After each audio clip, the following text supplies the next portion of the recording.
National Public Radio, in association with Independent Radio Drama Productions, presents one of the cases of Sherlock Holmes, with Edward Petherbridge as Sherlock Holmes and David Peart as Dr. John H. Watson. This is episode 2 of The Greek Interpreter. Last time, Dr. Watson mused about the private life of Sherlock Holmes. During my long and intimate acquaintance with Sherlock Holmes, I had never heard him refer to his relations, and hardly ever to his early life. This reticence had increased the somewhat inhuman effect which he produced upon me, until I found myself regarding him as an isolated phenomenon, a brain without a heart, as deficient in human sympathy as he was preeminent in intelligence. I had even come to believe he was an orphan with no relatives living. But one day, to my very great surprise, he began to talk to me about his brother. Here's Holmes himself dropping that little bombshell. My ancestors were country squires who appear to have led much the same life as is natural to their class. But I know that my talent, my art, if you like, is in the blood. It may have come from my grandmother, who was the sister of Vernet, the French artist. Such art is liable to take the strangest forms. But how do you know that it is hereditary? Because my brother, Mycroft, possesses it in a larger degree than I do. Watson refuses to accept that Mycroft Holmes might possess powers of reasoning greater than those of Sherlock Holmes. But Holmes is quite rational about it. I cannot agree with those who rank modesty among the virtues. To the logician, all things should be seen exactly as they are, and to underestimate one's powers is as much a departure from truth as to exaggerate them. When I say, therefore, that Mycroft has better powers of observation than I, you may take it, but I am speaking the exact and literal truth. Oh. Is he your junior? 7 years my senior. How comes it that he is unknown? Oh, he's not unknown. He's very well known. In his own circle. Where then? Well, in the Diogenes Club, for example. Diogenes Club? Yes. It is the queerest club in London, and Mycroft, one of the queerest men, is always there from 4:45 to 8:22. It's 6 now, so if you care for a stroll this beautiful evening, I shall be very happy to introduce you to 2 curiosities. As they walk to the Diogenes Club, Holmes tells Watson why he considers Mycroft his superior. The art of the detective began and ended in reasoning from an armchair. My brother would be the greatest criminal agent that ever lived. But he has no ambition and no energy. He would not even go out of his way to verify his own solutions, and would rather be considered wrong than take the trouble to prove himself right. Again and again I have taken a problem to him and have received an explanation which has afterwards proved to be the correct one. And yet, he was absolutely incapable of working out the practical points which must be gone into before a case could be laid before a judge or a jury. Sherlock Holmes also tells Dr. Watson a bit about the Diogenes Club. There are many men in London, you know, who, some from shyness, some from misanthropy, have no wish for the company of their fellows. Yet they are not averse to comfortable chairs and the latest periodicals. It is for the convenience of these that the Diogenes Club was started. And it now contains the most unsociable and unclubbable men in town. No member is permitted to take the least notice of any other one. Save in the strangers' room, no talking is under any circumstances permitted, and 3 offences against this rule, if brought to the notice of the committee, render the talker liable to expulsion. My brother was one of the founders. And I have myself found it a very soothing atmosphere. Then comes the moment when Dr. Watson meets the brother of Sherlock Holmes. Mycroft Holmes was a much larger and stouter man than Sherlock. His body was absolutely corpulent, but his face, though massive, had preserved something of the sharpness of expression which was so remarkable in that of his brother. It turns out that a neighbor of Mycroft's, named Mr. Melas, has had a most curious, remarkable, and dangerous experience. When Sherlock agrees to look into the matter, Mycroft asks Mr. Melas to come over from his lodgings across the street to tell his story. Mr. Melas begins by explaining his profession as translator. This is Wednesday evening. Well, it was on Monday night, only 2 days ago, you understand, that all this happened. I am an interpreter. As perhaps my neighbor there has told you, I interpret all languages, or nearly all, but as I am a Greek by birth, and with a Grecian name, it is with that particular tongue that I am particularly associated. It happens not infrequently that I am sent for at strange hours by foreigners who get into difficulties. So Mr. Melas was not surprised when a stranger showed up asking for his services. The man, named Mr. Latimer, said he had a Greek friend who had business to conduct, but since the friend only spoke Greek, there was need for a translator. Everything seemed fine when Mr. Melas entered a private cab with Mr. Latimer, but then strange things began to happen. Mr. Melas had been led to believe that his destination was in one part of London, but when he observed that they were headed in a different direction, Mr. Latimer took out a small but deadly club and pulled down the window shades. Mr. Melas was told that it would be inconvenient if he knew where he was going. They traveled for perhaps 2 hours when they pulled up to a house. Mr. Melas was hustled indoors by Mr. Latimer's associate. He was then introduced to the man whose words he was to translate. As he came into the circle of dim light, I was thrilled with horror at his appearance. He was deadly pale and terribly emaciated, with the protruding, brilliant eyes of a man whose spirit is greater than his strength. At first, Mr. Melas did as he was asked and put a series of questions to the tormented man. When he realized that neither Mr. Latimer nor his associate knew a word of Greek, Mr. Melas decided to play a dangerous game. He began to add little questions of his own to the ones he is instructed to put to the man. In this manner, Mr. Melas learns that the victim's name is Kratides, that he comes from Athens, has been in England for 3 months, and that Mr. Latimer and his associate have been starving him. We went on in this way, and I managed to glean that his name is Kratides. He is from Athens, that he had no idea where he was, and that his captors were starving him. Another 5 minutes, Mr. Holmes, and I should have wormed out the whole story under their very noses. But at that instant, a door opened, and a woman stepped into the room. I could not see her clearly enough, but she was tall and graceful, with, I think, black hair, and clad in some sort of loose white gown. That's where the story lies as we begin episode 2 of The Greek Interpreter. We'll get underway with a brief reprise of highlights from episode 1. Edward Petherbridge is Sherlock Holmes.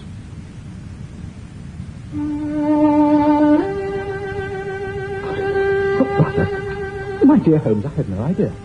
I'm astonished. Is there another man with such singular powers, which you say are superior to yours? The Querist Club in London, and Mycroft, one of the Querist men. He's always there from 4:45 to 22:08. It's 6 now, so if you care for a stroll this beautiful evening, I shall be very happy to introduce you to 2 curiosities. Mycroft Holmes was a much larger and stouter man than Sherlock. His body was absolutely corpulent, but his face, though massive, had preserved something of the sharpness of expression which was so remarkable in that of his brother. By the way, Sherlock, I expected to see you round last week to consult me over the Manor House case. I thought you might be a little out of your depth. No, I solved it. It was Adams, of course. Yes, it was Adams. I was sure of it from the first. This is marvelous. Now I can see how the art runs in the family. By the way, Sherlock, I've had something quite after your own heart, a most singular problem submitted to my judgment. I really have not the energy to follow it up, save in a very incomplete fashion, but it gave me the basis for some very pleasing speculations, if you'd care to hear the facts. My dear Mycroft, I should be delighted. Oh, Mr. Holmes, the police do not credit me. On my word, they do not. Just because they have never heard of it before, they think that such a thing cannot be. But I know that I shall never be easy in my mind until I know what has become of my poor man with the sticking plaster upon his face. The fact is that I have no intention that you should see the place to which we are driving. It might possibly be inconvenient to me if you could find your way here again. No ill will, Mr. Melas, I hope. But we couldn't get on without you. If you deal fair with us, you'll not regret it. But if you try any tricks, God help you. What do you want with me? Only to ask a few questions of a Greek gentleman who's visiting us, and to let us have the answers. There is this very many, and then both is the syncatapesisu. And we have it all, you don't have them. He says that he cares nothing for himself. Damn him. Can't you persuade him, Mr. Mellas? Tell him that as soon as he signs, he can see her. Door opened, and a woman stepped into the room. I could not see her clearly enough, but she was tall and graceful, with, I think, black hair, and clad in some sort of loose white gown. She cried out when she saw the prisoner and rushed towards him. She cried his name again and again, Paul, Paul. And the man screamed, Sophie, Sophie! Get out of here! I'll deal with this.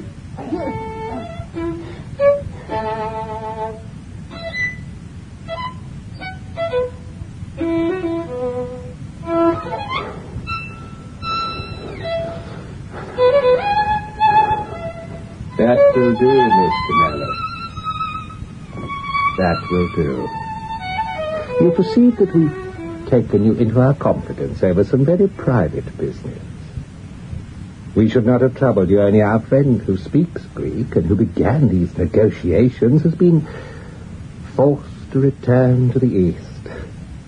It was quite necessary for us to find someone to take his place. And we were fortunate in hearing of your powers. I'm glad to be of service. There are 5 sovereigns here, which will, I hope, be a sufficient fee. But remember, if you speak to a human soul about this, one human soul mind, well, may God have mercy on your soul. You may rely on me, Mr. Never mind names, Mr. Mellas. Never mind names. Remember this. We shall know if you speak of this. We have our own means of information. I understand. Good. I think we can rely on your good sense. Now, you'll find the carriage waiting, and my friend will see you on your way.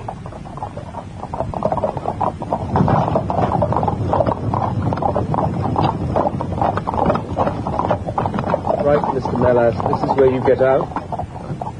Where are we? I'm sorry to leave you so far from your house, but there is no alternative. Any attempt upon your part to follow the carriage can only end in injury to yourself. Out you get. Oh,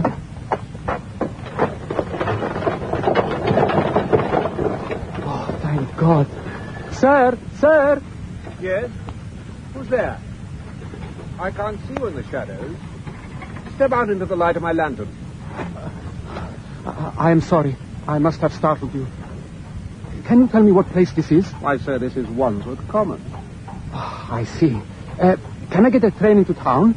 Well, if you walk on a mile or so to Clapham Junction, you'll be just in time for the last train to Victoria. I am most grateful to you. Good night. Good night, sir.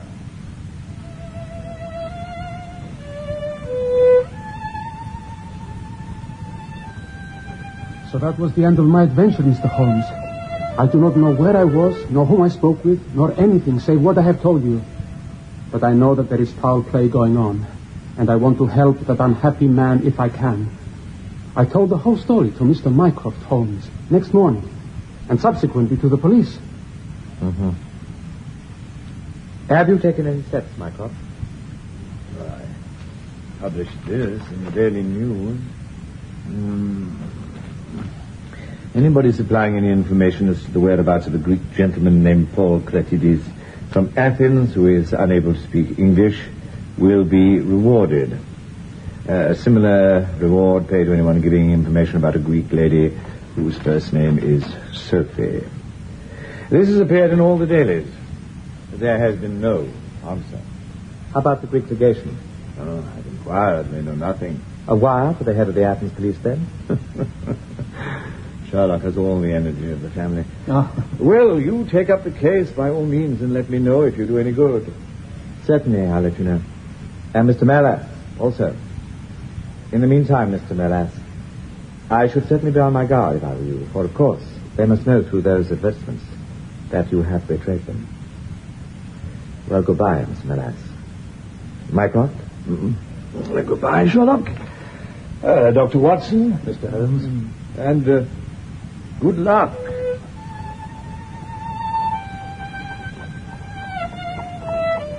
You see, Watson, Our evening has been by no means wasted. Some of my most interesting cases have come to me in this way through Mycroft. The problem which we have just looked into, although it can fit but one explanation, has some distinguishing features. You have hopes of solving it? Well, knowing as much as we do, it will be singular indeed if we fail to discover the rest. You must yourself have formed some theory with which to explain the facts to which we've listened. In a vague way, yes. Mm-hmm. Now, what was your idea, then? Well, it seemed to me to be obvious that this Greek girl had been carried off by the young Englishman named Harold Latimer. Carried off? From where? Athens, perhaps. No. Watson, this young man could talk no word of Greek. The lady could talk English fairly well. Inference that she had been in England some little time, but he had not been in Greece. Well, then we will presume that she had come on a visit to England and that this Harold had persuaded her to fly with him. That is the more probable. Then the brother, for that I fancy must be the relationship, comes over from Greece to interfere. He imprudently puts himself into the power of the young man and his older associate. They seize him and use violence towards him in order to force him to sign some papers to make over the girl's fortune to them. This he refuses to do.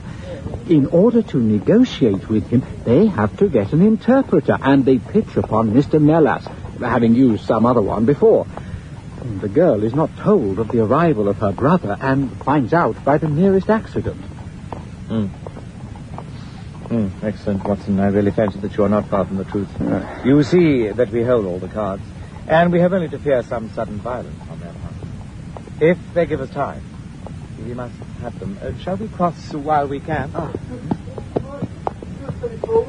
But how can we find where this house lies? Well, if our conjecture is correct and the girl's name is or was Sophie Clatidis, we should have no difficulty in tracing her. That must be our main hope. For the brother, of course, is a complete stranger. It is clear that some time has elapsed since this Harold established relations with the girl. Some weeks, at any rate, since the brother in Greece has had time to hear of it and come across. If they have been living in the same place during this time, it is probable that we shall have some answer to Mycroft's advertisement. Now, shall we hasten to Baker Street for a pipe and a dish of tea? Aye.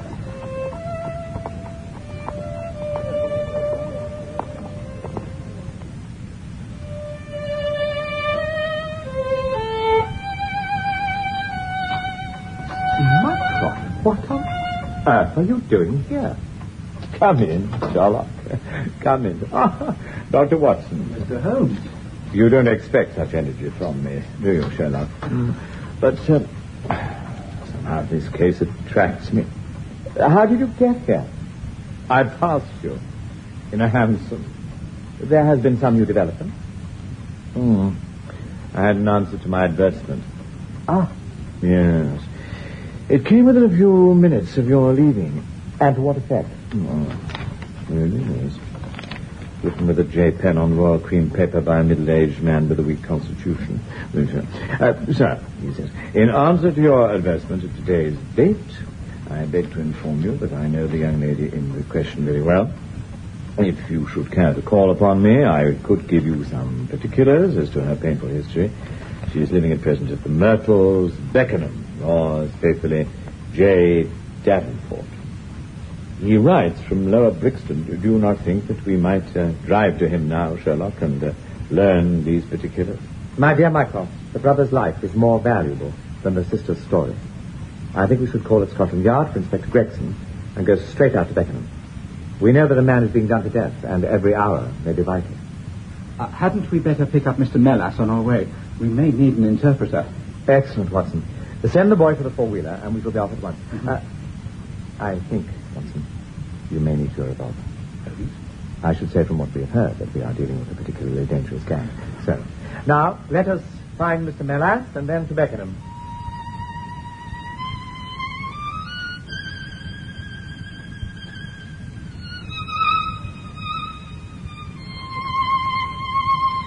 Could you tell Mr. Melas that Mr. Holmes has come to see him? You just missed him, sir. A gentleman called for him not 10 minutes ago. Could you tell us where he is going? I don't know, sir. I only know that he drove away with the gentleman in the carriage. Did the gentleman give you a name? No, sir. He wasn't a tall, handsome, dark young man? Oh, no, sir. He was a little gentleman with glasses, thin in the face, but very pleasant in his ways, for he was laughing all the time he was talking. Laughing? Come along. This grows serious.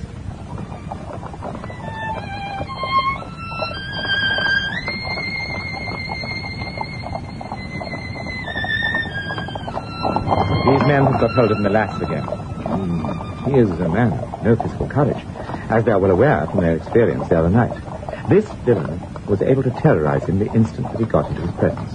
No doubt they want his professional services, but having used him, they may be inclined to punish him for what they will regard as his treachery.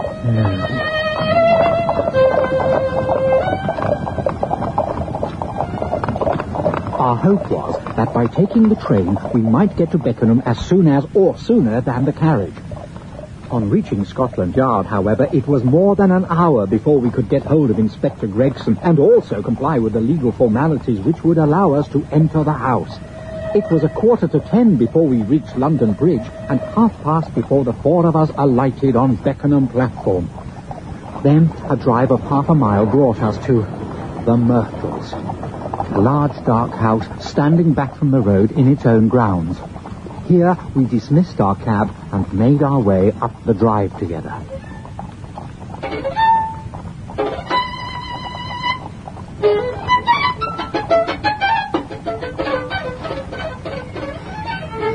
The windows are all dark. The house seems deserted.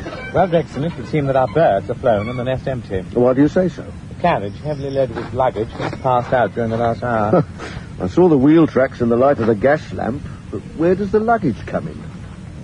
You may have observed the same wheel tracks going the other way, but the outward bound ones were very much deeper, so much so that we can say for certain that there was a very considerable weight on the carriage. You get a trifle beyond me there. Right, let's see if anyone is at home after all.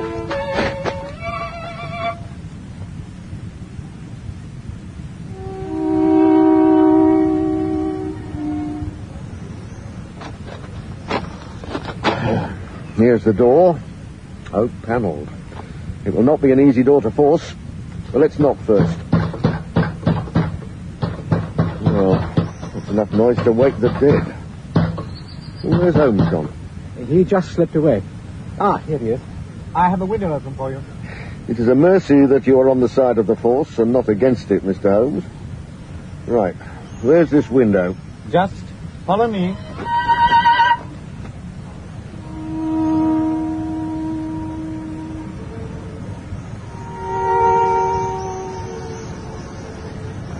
Well, I think that under the circumstances, we may enter without waiting for an invitation.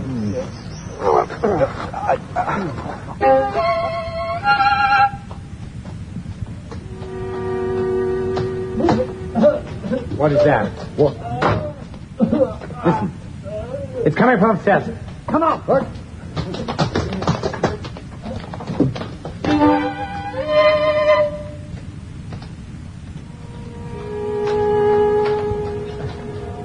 He's in here. It's charcoal smoke. It'll clear. Watson, open the landing window. Of course. We can enter in a minute. There's 2 men in there. We must get them out quickly. Where is Gamble? I doubt if you could strike a match in that atmosphere. Here, I have one. I'll just light it. Good. Now, we shall dash into the room and pull them out. Ready? Now, Mycroft, then will you be holding the light at the door? Yeah. Ready? Yes? Yes. Now.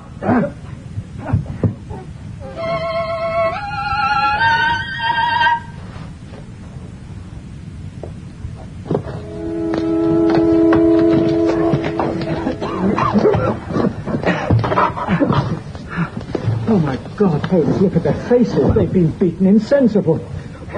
Now we will need your medical skills. They're near death. The fumes of the whole pile. Get them to the window, quickly. I fear, gentlemen, we have come too late for the prisoner. Mr. Cratides is dead.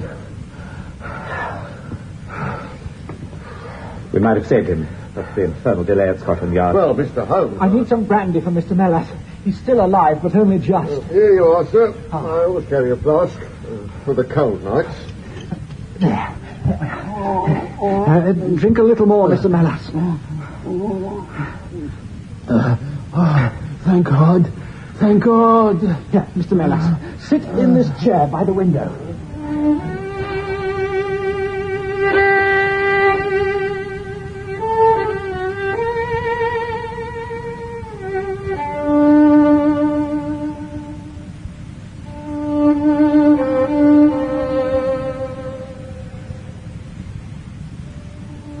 Mr. Melas survived his terrible ordeal.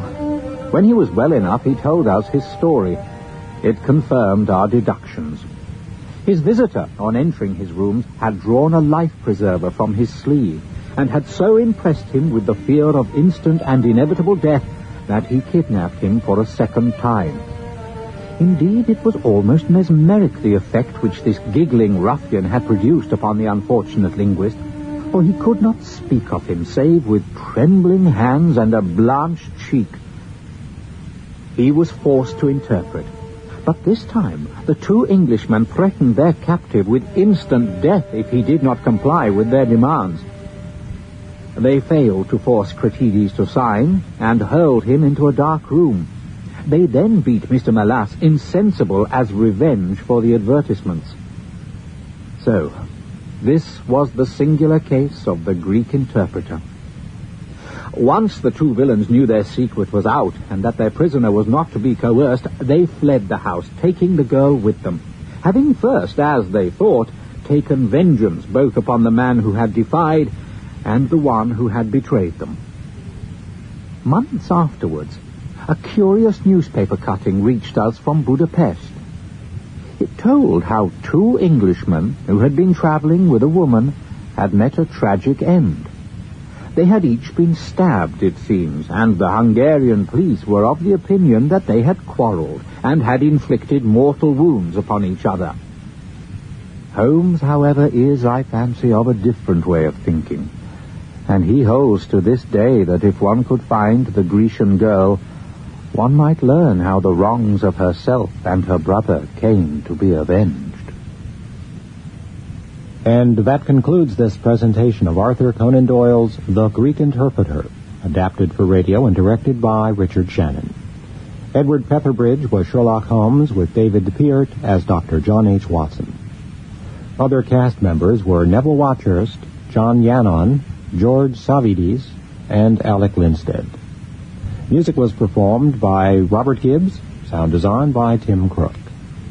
Support for this program comes from National Public Radio member stations and NPR, whose contributors include LexisNexis, helping legal, business, and government professionals collect, manage, and use information, and the Lila Wallace Reader's Digest Fund, helping people to make the arts part of their everyday lives.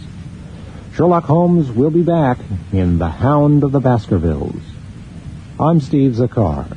This is NPR, National Public Radio.